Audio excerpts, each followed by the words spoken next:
book of Joshua. And the book of Joshua is a picture of God's leading of His people and of God guiding us through different battles in life. Nabanggit kanina, sir, marami tayong mga nilalabanan eh. It may be physical, financial, emotional, maging sa family, sa ating society, sa ating bansa, maging yung social media, nagiging labanan na rin. So, pero bakit tayo kailangan paalalahanan ng Diyos? Of course, because anumang larangan gusto ng Diyos na tayo ay magtagumpay sa Kanya. And so that's a reminder na ibinibigay sa atin as we approach once again this book of Joshua. Nasa chapter 11 na po tayo.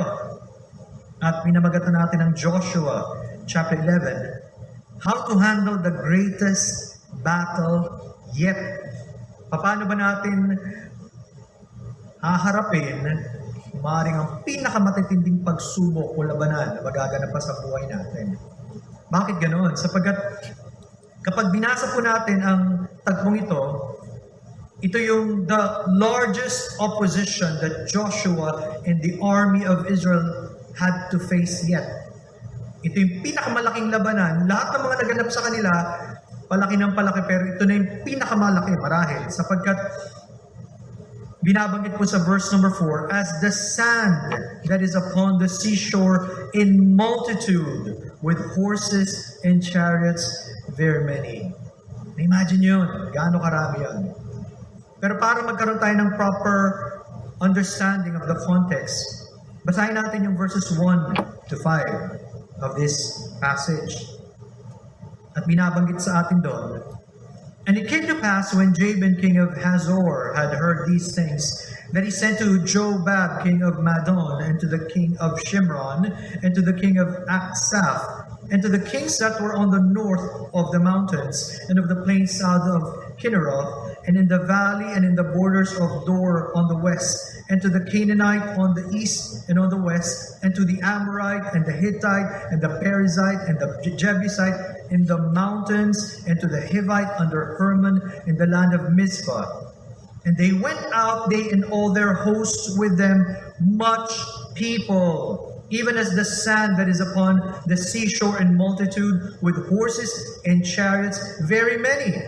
And when all these kings were met together, they came and pitched together at the waters of Merom to fight against Israel. Ang ganung karaming hukbo, iisa lang ang kanilang pakay para kalabanin ang bayan ng Diyos, the nation of Israel. Nagkasundo sila na magsama-sama. At ito po ang isang prinsipyo. Habang ang mga anak ng Diyos ay lalong nagiging committed sa Diyos, habang nais nilang maitaas ang Diyos sa kanilang buhay, at habang tayo nagkakaroon ng pagkakaisa para gawin ang layunin ng Diyos sa mundong ito, lalong nagagalit ang kaaway. At gagawa siya ng paraan para tayo ay pigilin o huwag magpatuloy ang gawain ng Diyos. Pero alam naman natin, just like as we've been studying in the past, sigurado ang tagumpay sa Panginoon.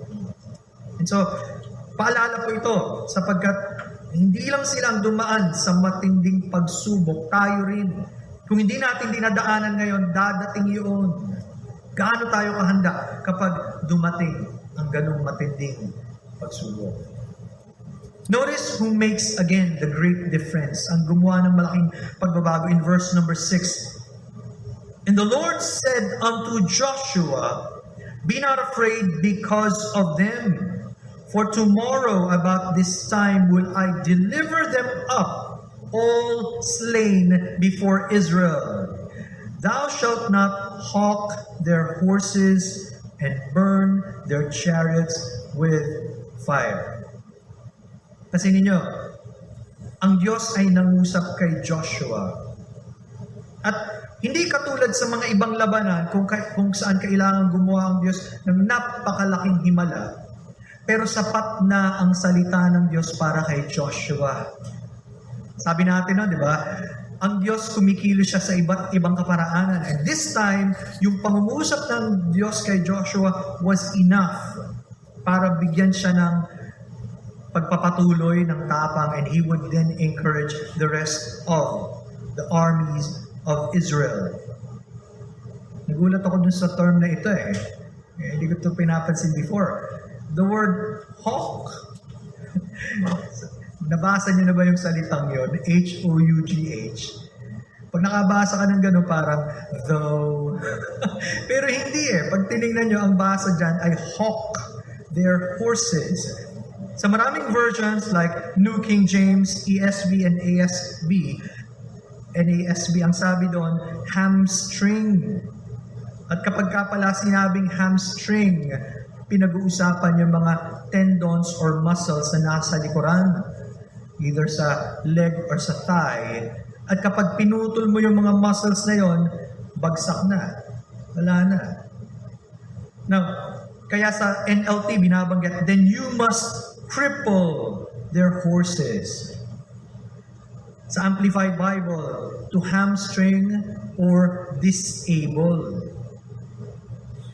Yung wisdom na yon galing sa Diyos. Bakit? Napakalaki ng hukbo at marami silang pwedeng ipagmalaki dahil hindi lang sila basta army. May mga kabayo at chariot sila na napakarami. Alam natin ang advantage kapag ang isang hukbo naglaban sa isa pang hukbo at yung kabila, napakarami niyang kabayo at chariots. Sino palagay niyo ang mas mabilis? At sino sa palagay niyo ang mas madaling manalo? Alam natin yun. Kaya yun mismo ang ibinigay ng Diyos na utos kay Joshua. Before I watched a documentary at pinag-aralan nila papaano daw umusbong ang iba't ibang imperyo sa kasaysayan. Lalo na yung mga mabilis lumago at mabilis kumalat. Ang isang susing nakita nila na pagkakapare-pareho ay nagkaroon sila ng paggamit ng kabayo. Sa panahon ginamit nila yung kabayo, nagkaroon ng mabilis na paglipat sa isang lugar patungo sa kabila at naging mabilis ang pagsako. And I was reminded of this dahil habang pinapakinggan ko yung Book of Job at habang ang Panginoon nagsasabi kay Job, nasaan ka nung ginawa ko ang mga ito? Kaya mo bang pigilin ang, like yung Leviathan, at yung mga sinong pwedeng magbigay ng takot sa kabayo? Binanggit yun. Nangangahulugan, ito ay isa sa mga creatures na nilikha ng Diyos talaga para sakyan ng tao. Wala daw iba nag-design na gano'n. Kahit yung camel nasasakyan. Pero isipin nyo, ibang-iba ang camel sa desert siya. Pero yung kabayo talaga is meant for speed and power. Kaya kahit ngayon, ginagamit pa rin yung term na horsepower to speak of the power of the engine. Ilang horsepower yan? Diba? Malalaman mo kung malakas ba yan o hindi. Again, reminding us of the power of the horse in pulling. Now, bakit binabanggit ito? Again, may special emphasis sa Bible. Dahil pag pinag-usapan ng horses and chariots, it represents the power and abilities of man. Ito yung ginagamit ng tao para magtagumpay. Kaya nga sabi sa Psalm 20 and in verse number 7, may dalawang kategorya ng taong binabanggit. Some trust in chariots and some in horses, but we will remember the name of the Lord our God. Doon agad kitang-kita nyo yung dalawang grupong binabanggit. First of all, those who trust on man-made devices or methods. Yung horses and chariots would represent ano ba ang kakayanan ng tao. Na-harness niyan, nagagamit niya for his own benefit. Now, ito rin, hahati natin sa dalawang categories. Letter A, those with horses, meron na silang advantage pagdating sa speed at yung nakasakay dyan, hindi mapapagod ng ganoon. Dahil nga, mabilis ang takbo, hindi siya ang tumatakbo. But then secondly, in letter B, those with chariots have a greater advantage. Bakit? Kasi kung yung kabayo, pa isa-isa o dalawa ang pwedeng isakay, kapag nagkaroon ka ng chariot, mas marami ka nang pwedeng maisakay at madala. At hindi uncommon sa mga panahon yon, hindi lang dalawa, minsan 4 na kabayo ang nasa harapan or more. At mararamdaman nyo yung lakas ng puwersa nun kapag sila ay sumusugod. So, mas maraming magagawa. Now, bakit sinasabi ito sa atin? The point is, may mga tao, they have less supply. May mga tao naman, they have more supplies, pero they have something in common. Doon sila nagtitiwala sa kanilang supply. Kahit gaano man kaliit yan, kahit gaano kalaki, doon pa rin ang kanilang tiwala. But the second group, dito inihiwalay. These are the people who trust in God and God alone. Kita niyo yung contrast? But we will remember the name of the Lord our God. Nangangahulugan yung naunang group. Kahit kaunti man yan o marami, nakalimutan nila ang Diyos. Dahil meron silang resources at ang pakiramdam nila, sapat na ito para sa amin, hindi namin kailangan ng Diyos. Kaya nga sa NLT, yung words na ginamit, boast. Some boast in chariots, some boast in horses. Dalawang beses binanggit. Dahil kapag nagtiwala ka sa ibang bagay, nagmamayabang ka, parang hindi mo kailangan ng Diyos. And that sometimes happens to us. Kung hindi tayo magiging maingat, saan ba nalalagak yung totoong tiwala natin? Now, Isaiah 31:1 is a pronouncement of curse. Woe to them that go down to Egypt for help and stay on horses and trust in chariots because they are many, and in horsemen because they are very strong. But they look not unto the Holy One of Israel, neither seek the Lord. At yun ang tao. By nature, in-estimate natin, malakas to, sigurado to. At doon nalalaga kang tiwala. Pero hindi daw nababatay sa pagtingin di ba? Dapat sa pananampalataya sa Diyos. Yun ang paalala sa atin. Joshua 11:15, makikita po natin as we continue on. Dito makikita natin ang complete obedience ni Joshua. Ano sabi? As the Lord commanded Moses, his servant, so did Moses command Joshua, and so did Joshua. Iniutos ng Diyos kay Moses, faithfully isinulat at iniutos din ni Moses, at si Joshua, sinunod niya ang mga nabanggit ng Panginoon. He left nothing undone of all that the Lord commanded Moses. Yun ang totoong pagsunod. At kapag ganun ang ating pagtitiwala sa Diyos at nakita nating mahalaga ang bawat salita ng Diyos, hindi natin babaliwalain yan. Gusto nating masunod at malugod ng Diyos sa lahat. Di ba yung sabi nga natin, susunod ka na rin lang, di sumunod na tayo ng totoo, sumunod na tayo ng buo. Yun ang napakahalaga. And natatak kay Joshua. Kaya maisip natin yung kahalagaan ng pagpapasa Kasi kung hindi natin ito ginagawa, anong ipapasa natin sa susunod na mga henerasyon? At sila rin paano, ano na ang ipapasa nila sa iyo pa? Talagang kailangan in our lifetime maging matapat tayo sa Panginoon because we never know kung paano gagamitin ng Diyos for not just for us, but for the next generations. Now notice in verse 18, this is a very interesting statement. Joshua made a war long time with all those kings. Nung nababasa ko to, oo nga no? May mga labanan na mabilis. Di ba? Kagaya ng mga naunang labanan nila, madaling natapos. May mga labanan na matagal.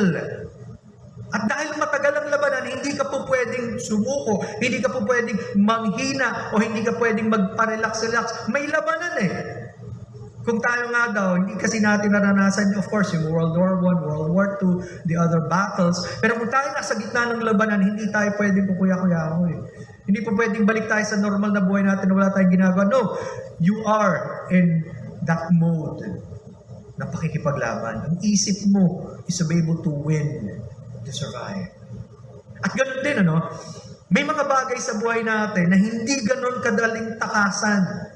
May kanya-kanya tayong tinatawag na Achilles heel, yung sarili nating kahinaan. Kapag hindi tayo naging maingat, bumabalik yun. At merong mga recurring sins, yung tinatawag na strongholds. May kapit sa atin. Akala ko naiwasan ko na yan. Pero bakit eto na naman bumabalik siya? Matagal na pakikipaglaban. Pero kailangan, patuloy tayong nagtitiwala sa Diyos. Kailangan lumakas tayo sa Panginoon para magtagumpay tayo sa Kanyang biyaya. Hindi po pwede na sumuko tayo. At yun ang paalala sa atin. Do not give in to those sins, to those temptations. Continue to fight the good fight of faith. Pinag-uusapan dito, buhay na walang hanggan eh. Hindi kung ano-ano lang eh. Pinaglalaban talaga yun. Hindi pa pwedeng okay lang. Manalo o hindi. Hindi tamang attitude. But the problem is how many Christians are very serious in their faith to God o masyado na tayo naging complacent. Nagpapabaya na tayo. Pag nararamdaman natin wala na tayong panahon sa Diyos, what do?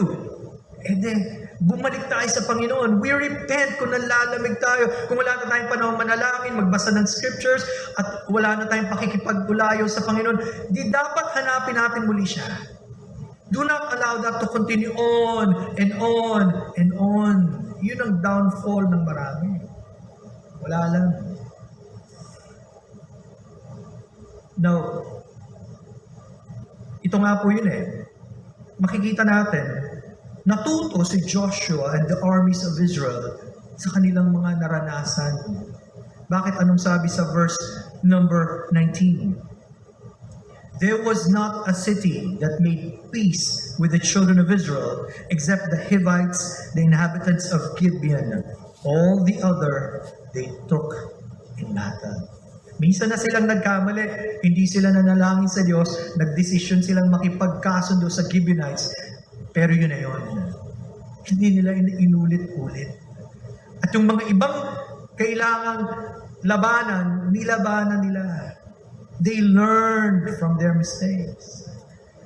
Di ba kaya nga may nagsabi, minsan hindi naman yung talagang ilang beses ka nadapa. Kapag nadadapa tayo, pero ilang beses kang babangon at matututo sa iyong pagkadapa. Huwag na natin ulit-ulitin. Kaya may kasabihin tayong history repeats itself. Bakit daw? Kasi baka hindi natuto yung mga tao kaya inuulit-ulit. But when we learn, then marami tayong bagay na magagawa pa para sa Panginoon. Now, the Lord reminded me of this. Di ba isang katangian ng mga Filipino, and siguro sa marami rin, medyo madali sa mga Filipino sa maging friendly. Tayo nga daw, may face mask lang kayo, hindi mo makita. Mahilig gumiti. Kahit foreigner yan, kakaway ka, di ba? Generally, to be friendly and to be nice are very good qualities. Masasabi natin yan. Kasi may mga tao, hinihintay mo na wala pa rin eh. Diba? So, maganda yung trait. Pero pagdating sa pakikipaglabanan, you cannot become friends. Especially of those things that God hates. Imposibleng makipagkaibigan ka sa kasalanan at sa kampo ng kadiliman and then say everything is still okay. Hindi. Ang paalala nga sa atin sa Bible, di ba? If you become the friend of the world and you become the enemy of God, which would you choose? For example, hindi ka pwedeng makipagkaibigan sa kasinungalingan. Bakit? Because God is a God of truth. At ang mga tao na nabubuhay sa kasinungalingan, hindi na nila alam ang katotohanan. They become confused hanggang lumayo sila sa Diyos. Kaya pag lumapit tayo sa Panginoon at sa Kanyang salita, ipapakita niya sa atin ang katotohanan. Another thing na hindi natin pwedeng kaibiganin, yung tinatawag na blasphemy, o paggamit sa pangalan ng Diyos ng walang kabuluhan, o paggamit sa Diyos na parang wala lang siya. Why? Because God is a holy God. God is so great, wala siyang katulad. Pero in our culture, at marahil sa ibang kultura, ilang beses nating naririnig ito at wala nang dating kapag ginagamit ang pangalan ng Diyos sa walang kabuluhan. Sabi nga, may nagtanong bakit sa lahat naman ng pangalan sa kasaysayan, bakit ang pangalan ng Panginoong Jesucristo ang gustong gamitin ng tao sa pagmumura at sa walang katuturan? How do we feel kapag ganun? Masyado na ba tayong nasanay?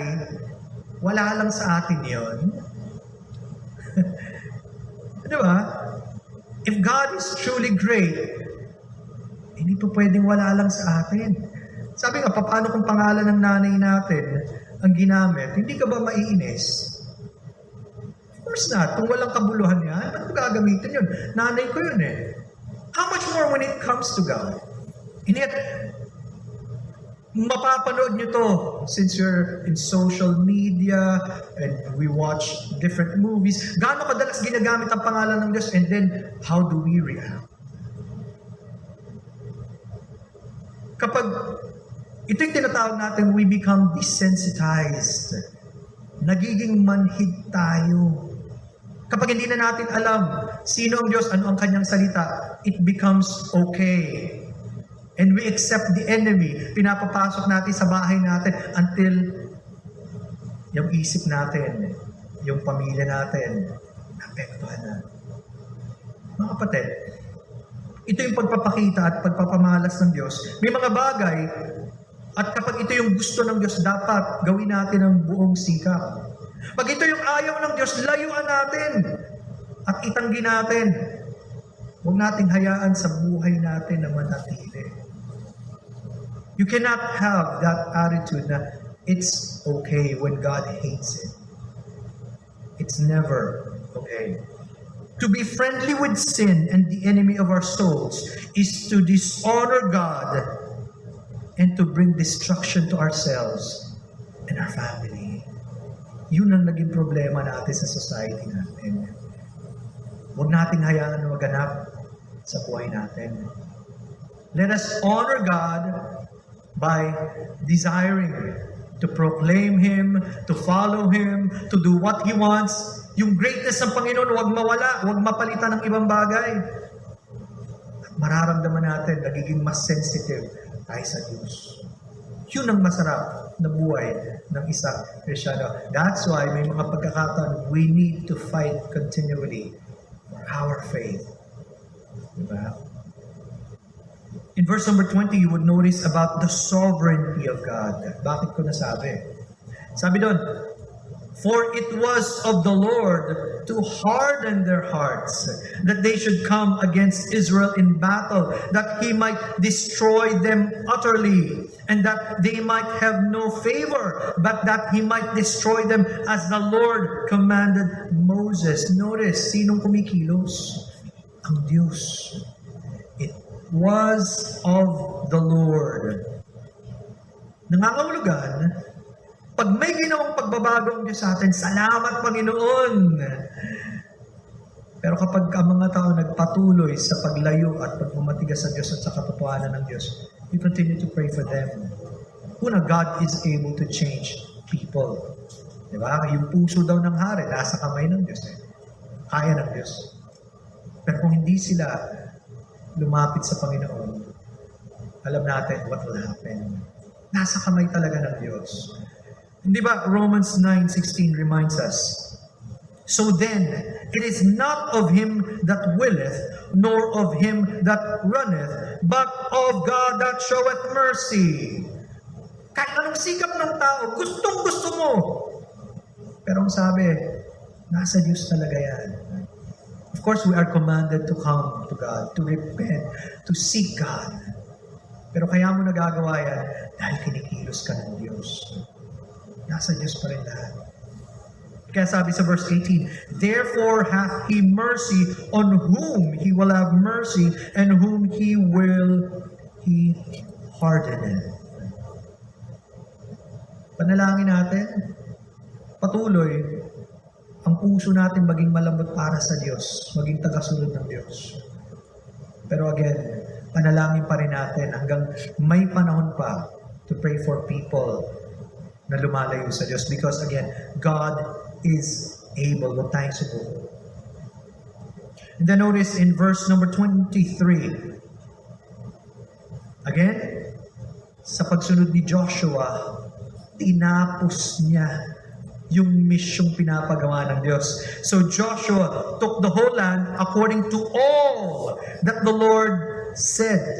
And to Moses, again, according to all that the Lord said.